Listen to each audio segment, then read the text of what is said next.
studi Al-Quran. Yang pertama yaitu kita persilahkan kepada Fatimah Burstania. Kepada Fatimah kita persilahkan. Assalamualaikum warahmatullahi wabarakatuh. Waalaikumsalam warahmatullahi wabarakatuh. Perkenalkan, nama saya Fatimah Burstania. Di sini saya akan mempresentasikan 6 materi studi Quran. Yang pertama yaitu sejarah kodifikasi Quran.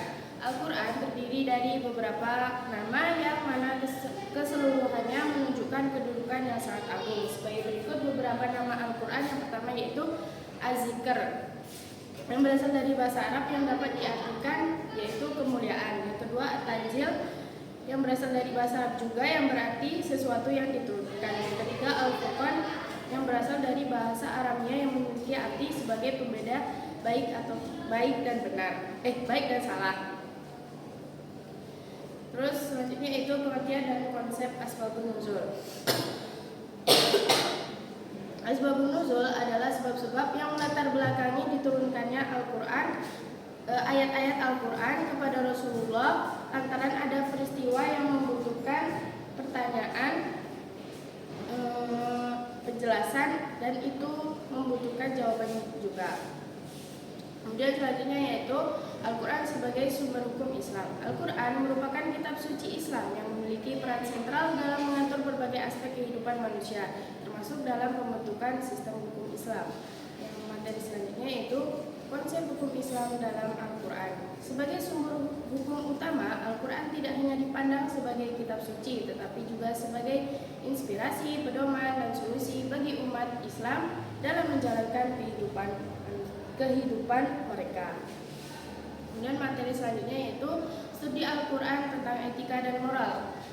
Kata etika berasal dari bahasa Yunani yaitu ethos, yang berarti adat atau kebiasaan, sedangkan dalam bahasa lain dikenal dengan istilah mores yang merujuk pada sopan santun dan perilaku. Kemudian selanjutnya yaitu moral. Moral berasal dari kata lain yaitu moralitas dan dalam bahasa Arab dikenal dengan akhlak, yang berarti ajaran tentang baik dan buruk yang berlaku di kehidupan manusia. Materi selanjutnya yaitu konsep tauhid dalam Al-Quran. Pengertian tauhid. Tauhid merupakan konsep fundamental dalam ajaran Islam yang menjadi dasar bagi seluruh keyakinan dan praktik keagamaan umat muslim. Secara etimologis, kata tauhid berasal dari bahasa Arab yang berarti mengesahkan atau menyatukan. Materi selanjutnya yaitu keadilan dalam perspektif Al-Quran. Dalam Kamus Besar Bahasa Indonesia, keadilan diartikan dengan sama berat, tidak berat sebelah, dan tidak memihak, artinya tidak mengurangi dan tidak melebihi daripada yang sewajarnya. Materi selanjutnya yaitu konsep pendidikan dalam perspektif Al-Quran.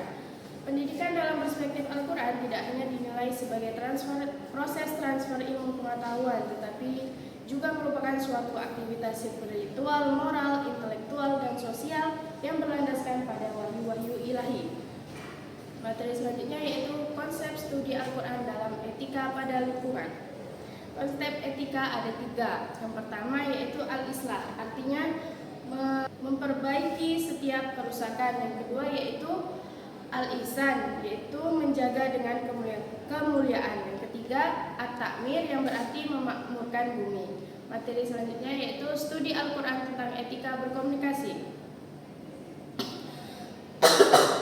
Etika berkomunikasi yaitu tata cara berbicara dengan jujur, lembut, sopan, dan penuh hikmah sesuai dengan ajaran Islam.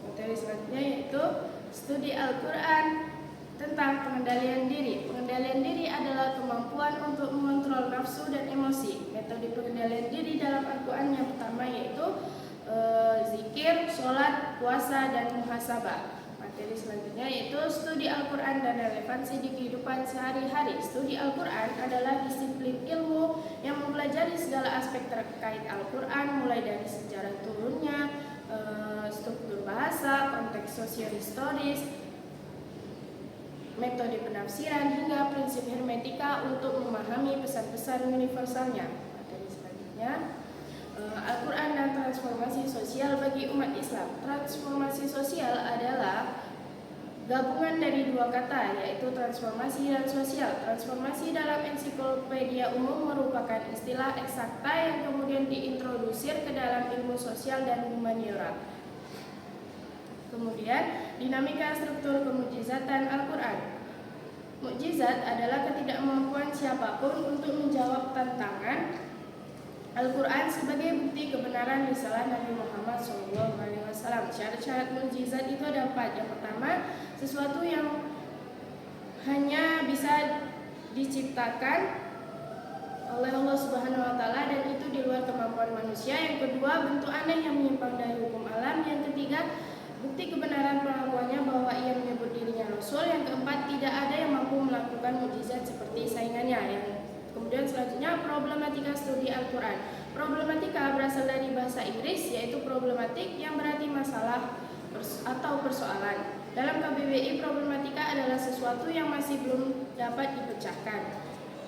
Problematika kronologi Al-Quran adalah suatu permasalahan susunan waktu kaitannya dengan Al-Quran.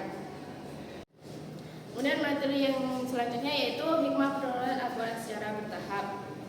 Yaitu pertama, menguatkan hati Nabi Muhammad SAW dalam menerima dan menyampaikan kalam Allah kepada umat manusia sebagai mukjizat untuk menjawab dan mematahkan tantangan dari kaum kafir yang sering mengajukan pertanyaan dengan tujuan melemahkan, menantang, dan menguji kenabian Rasulullah, seperti pertanyaan tentang kapan datangnya hari kiamat.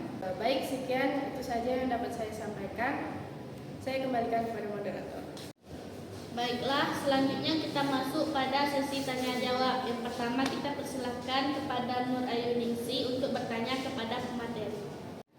Baik, di sini perkenalkan nama saya Nur Ayuningsi. Saya bertanya kepada pemateri, apa itu sebutkan syarat-syarat mukjizat. Terima kasih. Baik, saya akan menjawab pertanyaan dari Nur Ayuningsi. Sebutkan syarat-syarat mukjizat. Syarat-syarat mukjizat itu ada 4. Yang pertama, hanya bisa diciptakan oleh Allah Subhanahu wa taala dan di luar kemampuan manusia. Yang kedua, bentuk aneh yang menyimpang dari hukum alam. Yang ketiga, sebagai bukti kebenaran bahwa ia menyebut dirinya Rasul. Yang keempat, yaitu tidak ada yang dapat melakukan mukjizat seperti saingannya. Baik, itu saja. Baiklah, terima kasih kepada Nur Ayuningsi yang sudah bertanya kepada pemateri. Selanjutnya kita persilahkan kepada Vicky Wahyudi untuk bertanya kepada pemateri. Baiklah, kenalkan nama saya Vicky Wahyudi. Saya akan bertanya ke Fatimah. Pertanyaannya, sebutkan nama-nama Al-Quran.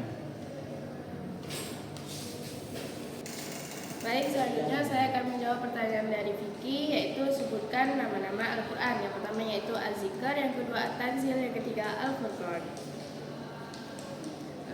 Baik, saya akan kembalikan ke moderator. Terima kasih kepada Vicky Wahyudi yang sudah bertanya kepada pemateri.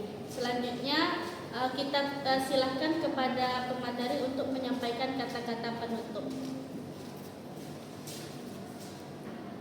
Baik, itu saja yang dapat saya sampaikan. Kurang dan lebihnya mohon maaf. Wassalamualaikum warahmatullahi wabarakatuh. Waalaikumsalam.